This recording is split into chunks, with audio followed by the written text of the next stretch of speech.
بسم اللہ الرحمن الرحیم۔ ایک شہر جو مسکراہٹوں کے ساتھ آباد کیا گیا تھا، ایک قوم جسے زمین و آسمان کی بے شمار نعمتیں عطا کی گئی تھیں، مگر یہ وہ سرزمین تھی جہاں گناہ چھپ کر نہیں فخر کے ساتھ کیے جاتے تھے۔ یہ وہ قوم تھی جس کا جرم اتنا انوکھا تھا کہ اس جیسا عمل اس سے پہلے انسانی تاریخ نے کبھی نہیں دیکھا تھا۔ اور پھر ایک دن وہ ہوا جو اللہ کو پسند نہ آیا۔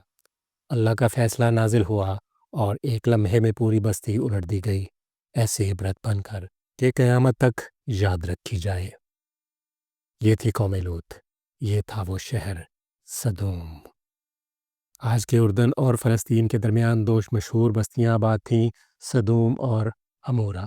سدوم ایک زرخیز شہر تھا، زمین میں چشمے ابلتے تھے، باغات لہلہاتے تھے، فصلیں اتنی مضبوط تھیں کہ لوگوں نے کبھی سوچا بھی نہیں تھا کہ یہ زمین بھی انکار کر سکتی ہے۔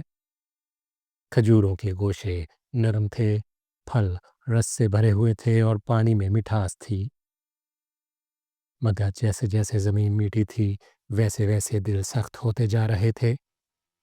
شروع میں گناہ فرد تک محدود تھا، ایک نظر، ایک مسکراہٹ، ایک جملہ، تمہاری مسکراہٹ بہت خوبصورت ہے۔ پھر سردار ہنستے ہوئے بولے، یہ نیا راستہ ہے، اس میں مزہ ہے۔ اور آہستہ آہستہ وہ شوق بنا، شوق عادت بنا، اور عادت پورا رویہ بن گئی۔ اب گناہ صرف عمل نہیں رہا، وہ تہذیب بن چکا تھا۔ رات کے اندھیروں سے نکل کر لوگ کھلی مجلسوں میں بیٹھتے، اعلانیہ فیصلہ کرتے اور اللہ کے احکام کو بحث اور مذاق میں اڑا دیتے۔ ادھر ایک اور شہر بابل میں اللہ کے نبی حضرت ابراہیم علیہ السلام اور ان کے بھتیجے حضرت لوط علیہ السلام لوگوں تک حق کا پیغام پہنچا رہے تھے۔ پھر اللہ کے حکم سے ہجرت کا وقت آیا۔ حضرت لوط علیہ السلام وہ پہلے انسان تھے جو حضرت ابراہیم علیہ السلام پر ایمان لائے۔ یعنی یہ رشتہ صرف خون کا نہیں، یہ دین کے سفر کا بھی رشتہ تھا۔ قرآن کہتا ہے، اور ہم نے ابراہیم اور لوط کو اس زمین کی طرف بچا کر لے گئے جس میں ہم نے تمام جہانوں کے لیے برکت رکھی ہے۔ یہ علاقہ شام تھا۔ اللہ کی رہنمائی میں دونوں نبی اس سرزمین میں آئے۔ حضرت ابراہیم علیہ السلام ایک شہر میں ٹھہر گئے اور حضرت لوط علیہ السلام کو اللہ نے ایک اور بستی کی طرف بھیجا، سدوم، جہاں آپ کو نبی بنا کر لوگوں کی ہدایت کے لیے مقرر کیا گیا۔ جب حضرت لوط علیہ السلام اس شہر میں داخل ہوئے، روشنی، رنگ اور خوشحالی سے بھری دنیا تھی۔ تجارت کے قافلے، اونچے مکانات، بازاروں میں عنبر اور ریشم کی خوشبو، کھیتوں میں لہلہاتی سبزیاں، سب کچھ اللہ کی نعمتوں کی گواہی دے رہا تھا۔ مگر جیسے جیسے آپ لوگوں کے قریب ہوئے، چہرے کی مسکراہٹ آہستہ آہستہ مٹنے لگی، کیونکہ جو آپ دیکھ رہے تھے وہ صرف ایک نبی کے لیے دکھ کا منظر نہیں تھا، یہ ایک ہلا دینے والی حقیقت تھی۔ یہ وہ لوگ تھے جنہوں نے اللہ کی دی ہوئی فطرت کو چھوڑ کر اپنی خواہشات کو اپنا معبود بنا لیا تھا۔ مرد عورتوں سے ہٹ کر مردوں کی طرف مائل ہو گئے تھے۔ ایسا گناہ جو اس سے پہلے کبھی انسان نے نہیں کیا تھا۔ قرآن کے مطابق یہ لوگ اس برائی کو چھپاتے نہیں تھے بلکہ اعلانیہ کرتے تھے۔ ان کی محفلوں میں بے حیائی، گلیوں میں فحاشی، دروازے بند کرو، شراب لاؤ اور راستوں پر مسافروں کے ساتھ بدسلوکی سب معمول بن چکا تھا۔ یہ اکیلا ہے، چلو اس کی محنت کا صلہ ہم لے لیتے ہیں۔ سدوم میں قانون ہمارا ہے۔ جس شہر کو اللہ نے امن، رزق اور خوبصورتی دی تھی، اسی شہر میں لوگ سڑکوں پر بیٹھ کر آنے جانے والوں کو ستاتے تھے، ان کا مال لوٹتے، ان کی عزت پامال کرتے اور پھر فخر محسوس کرتے تھے۔ نعمتوں کی وادی گناہوں کا میدان بن چکی تھی۔ ایک دن حضرت لوط علیہ السلام نے اپنی قوم کو مخاطب کیا، اے میری قوم، اللہ سے ڈرو، میں تمہارے لیے بھلائی کا پیغام لایا ہوں۔ جوان ہنستے ہوئے بولے، بھلائی وہ تو ہمارے شہر کی گلیوں میں بہتی ہے، ہم نے کسی نبی کو نہیں بلایا۔ حضرت لوط علیہ السلام نے فرمایا، قوموں کی بلندی ایمان سے ہوتی ہے، دیواروں کی اونچائی سے نہیں۔ سردار غصے میں بولے، یہ دیواریں ہم نے اپنے ہاتھوں سے بنائی ہے، ایمان کیا چیز ہے؟ نرم لہجے میں نبی نے کہا، جہاں انسانی فطرت کو کچلا جائے وہاں شہروں کی عمر بھی کم ہو جاتی ہے۔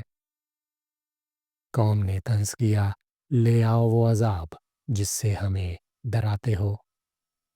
انہیں لگتا تھا کہ اللہ کی بات صرف گفتگو ہے، مگر وہ نہیں جانتے تھے کہ اللہ کی بات فیصلہ ہوتی ہے۔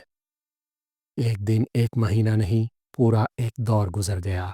حضرت لوط علیہ السلام انہی گلیوں، انہی بازاروں میں روز ایک ہی صدا لگاتے تھے، اللہ سے ڈرو۔ یہ عمل فطرت کے خلاف ہے، اس راستے کو چھوڑ دو، اللہ کی رحمت کی طرف لوٹ آؤ۔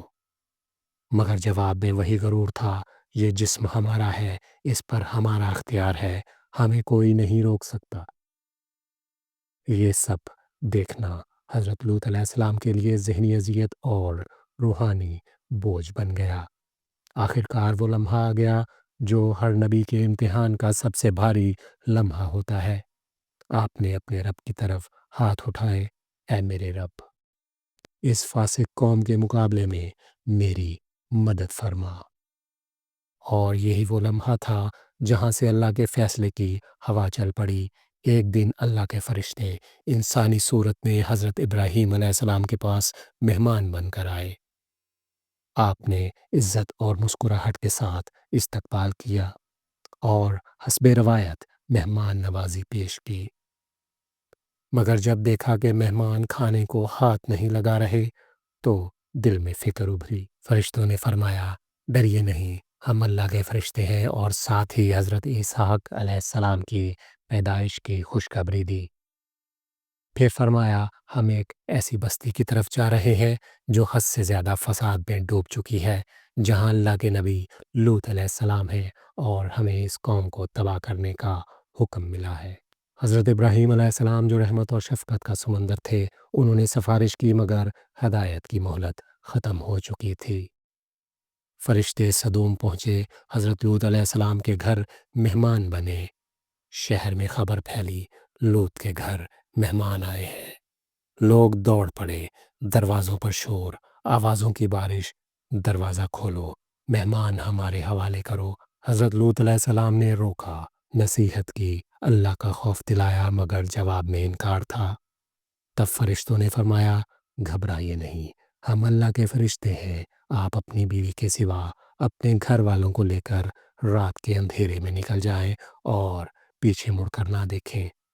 اور پھر صبح ہوتے ہی اللہ کا حکم آ گیا، زمین لرزنے لگی، گھر الٹنے لگے، آسمان سے نشاندار پتھر برسنے لگے، اور ہر پتھر اپنا مجرم پہچانتا تھا۔